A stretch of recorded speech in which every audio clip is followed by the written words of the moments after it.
Accounts of the Conflict is an online digital repository of stories linked to the conflict in and about Northern Ireland. The repository itself holds video, audio and text-based stories, as well as links to many other projects working on story collecting in the Northern Ireland context.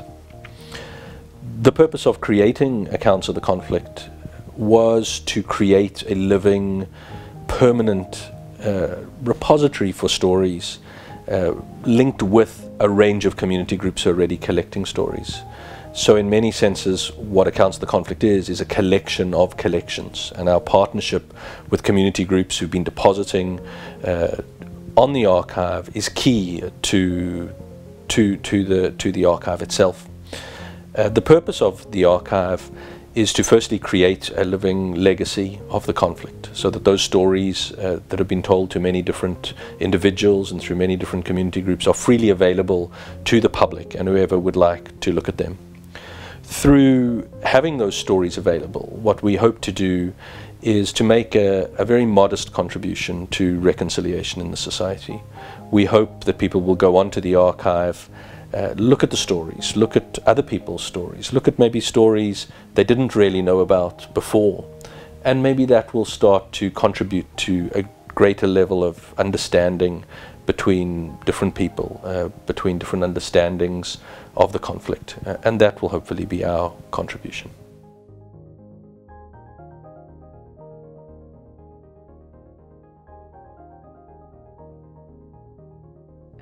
There's been a significant level of activity around the gathering of stories in Northern Ireland related to the conflict over the past 2 decades. I undertook 2 pieces of research, one in 2005 and one in 2013, which attempted to set a context for the number of stories that had been collected. We identified over 70 story gathering projects which have taken place in Northern Ireland. Some of those very small community-based projects that are maybe collecting 10 to 20 stories, others quite large-scale projects which are collecting into the hundreds of stories. These projects represent a real diversity in the number of stories that have been collected and the range of people that have chosen to tell their stories in and about the conflict in Northern Ireland. They represent some of the most harrowing stories of those that have experienced the conflict in very significant ways, and also stories of the everyday experiences of people who've lived in Northern Ireland or outside of Northern Ireland who have been affected by the conflict in smaller ways. Over the past 2 decades, the community and voluntary sector have developed huge resources and expertise around the collecting of stories, and that is to be really valued. It is not every society that has had that level of expertise and experience in gathering stories, particularly those of a sensitive nature. And the work of the community and voluntary sector and other individuals and academics who have chosen to collect and gather those stories is really to be supported into the future. We know that over the past 2 decades, quite a number of people's experiences have been collected and gathered and recorded. That landscape has changed quite significantly since 2009 with the introduction of a funding stream specifically dedicated to the gathering of stories by the Peace and Reconciliation Programme. As a result of that programme, there are now a number of larger scale projects which have collected stories from quite a diverse range of perspectives, some thematically based and some geographically based.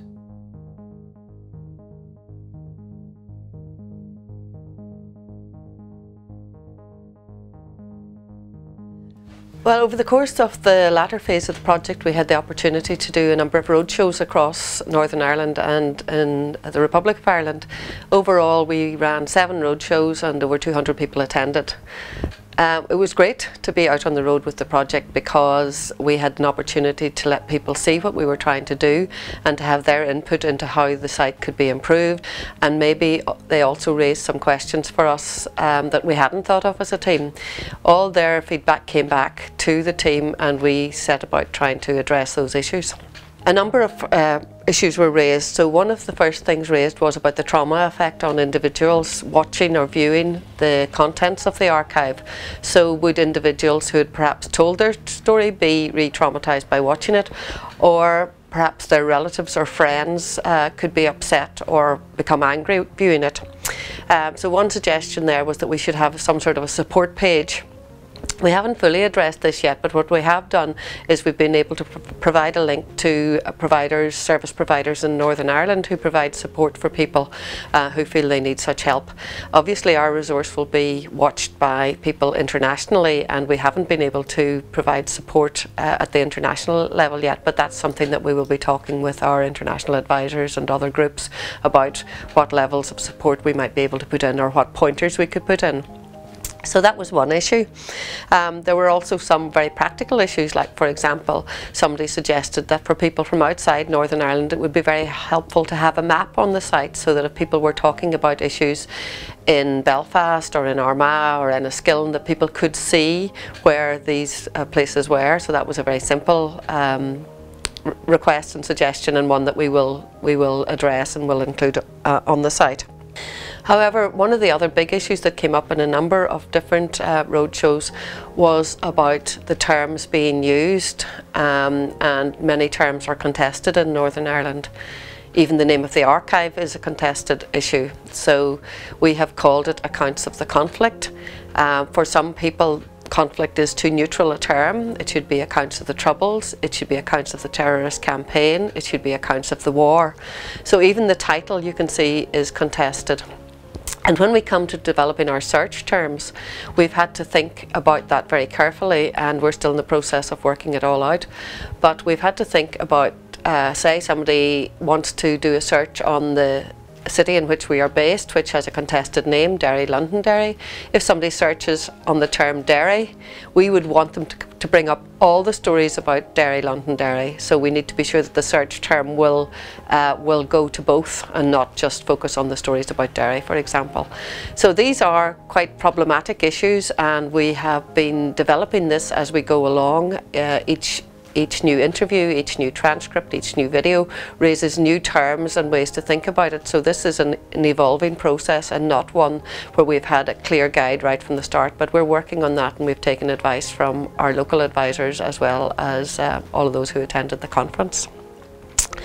Another practical and helpful thing that somebody suggested was that for people who come back to the site on a regular basis, they may have, if you like, their favourite stories, or the ones that are most relevant to them. It might be about their community, or it might be about a relation or something like that.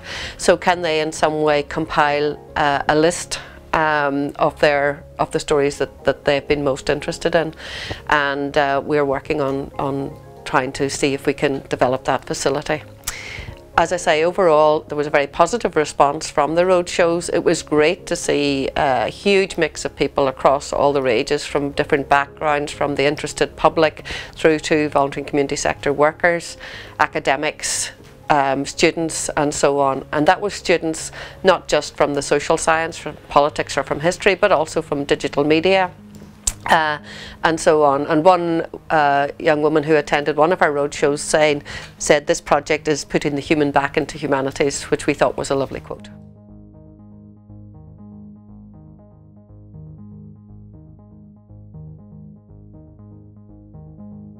Well, one of the first things we had to do was to identify the main storytelling organisations that we were going to work with. So there were quite a few of those that were working at the moment, and some that had worked in the past as well on storytelling projects. So identifying those and then making contacts with the relevant people within those organisations was one of the first things we had to do. Yeah, one of the most important elements of the project was to ensure that informed consent was secured for each individual story.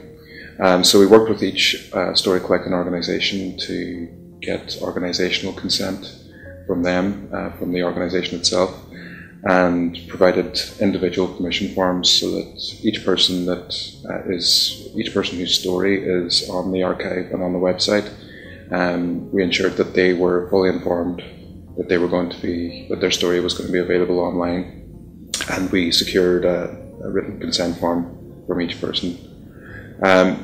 One of the other aspects of the project that we did a lot of work on, especially my colleagues on the project, was to build the infrastructure that would house the project. So that involved the server infrastructure that would store everything, as well as the web infrastructure that would make these stories available online.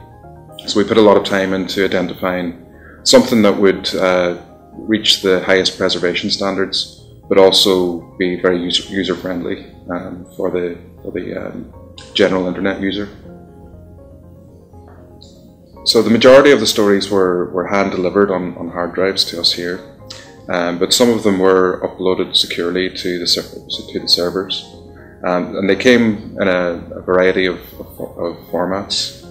So we have audio, video, and written transcripts in a lot of cases, and these could have come in various different formats. So we had someone working on the project who standardized these files and prepared them then for archiving and for dissemination on the internet. One of the other aspects of the project is an online catalogue, which we hope will document the vast majority, if not all, of the projects that are or that have produced outputs in the past. So things like DVDs, CD-ROMs in the past, websites, books, pamphlets, any storytelling output, any oral history collections to do with the conflict. We've tried our best to catalogue all of those, and that will be then searchable on the Accounts of the Conflict website.